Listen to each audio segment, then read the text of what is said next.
Minnesota, listen up because this one hits the purple heartbeat of the North.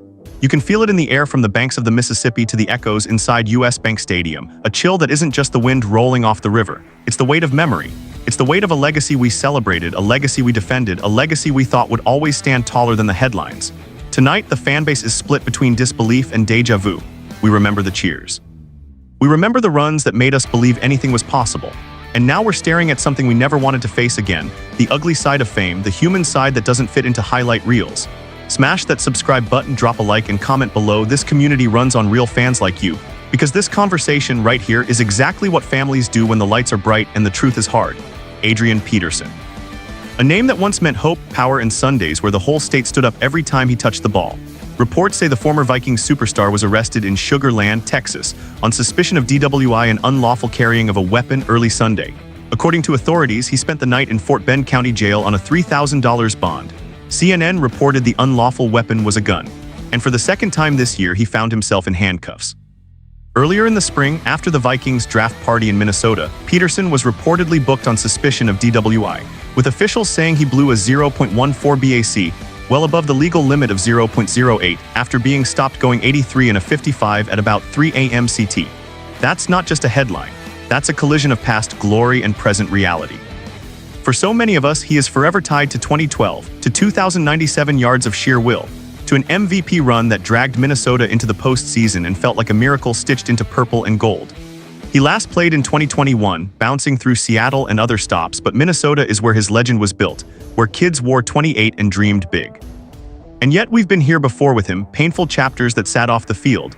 A suspension for nearly all of 2014 after the reckless assault case involving his son, the 2022 plane incident where allegations surfaced but no charges were filed.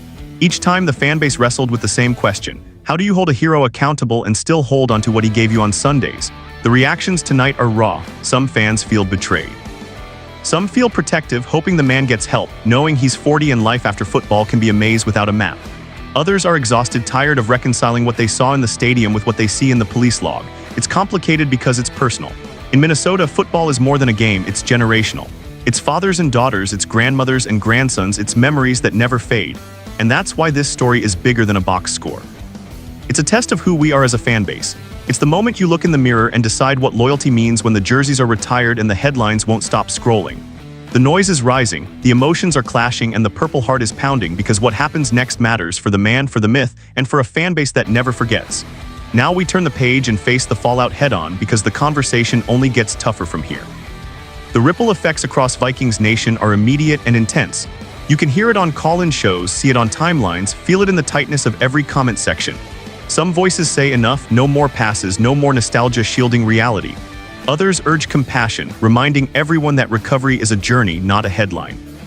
Insiders point out there's no morality clause guiding Hall of Fame voters, and that's a crucial piece here because as jarring as these headlines are, they won't erase what he did between the lines. Peterson stands 5th all-time in rushing yards, 4th in rushing touchdowns, at least for now, and he owns the Vikings record book in ways that may never be topped. The Canton clock is still ticking toward 2027 or 2028. That's the truth. But so is this. Greatness on the field doesn't cancel the harm off it. This is where the soul of a fanbase is tested. The older generation remembers the Metrodome roaring. The younger generation learned what greatness looked like in a purple jersey, and both are now grappling with the same set of facts. The 2014 suspension still lingers in memory.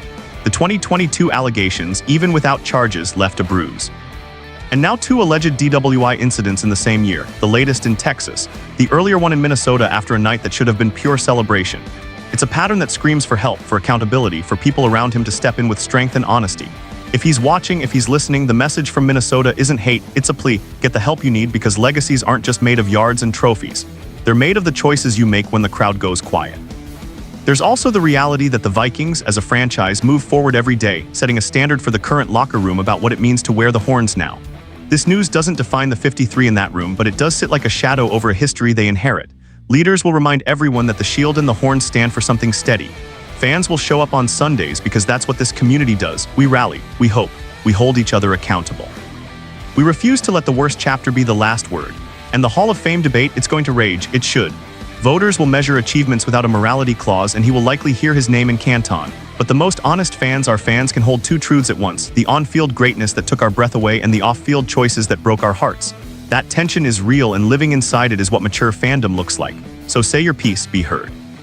Demand better from your heroes and from each other, because the purple community has always been stronger when it faces the storm together. This is not the end of the story. It's another hard chapter in a book we've all been reading for years. The emotions are valid, the standards matter, and the hope for healing, for accountability, for growth has to remain louder than the headlines.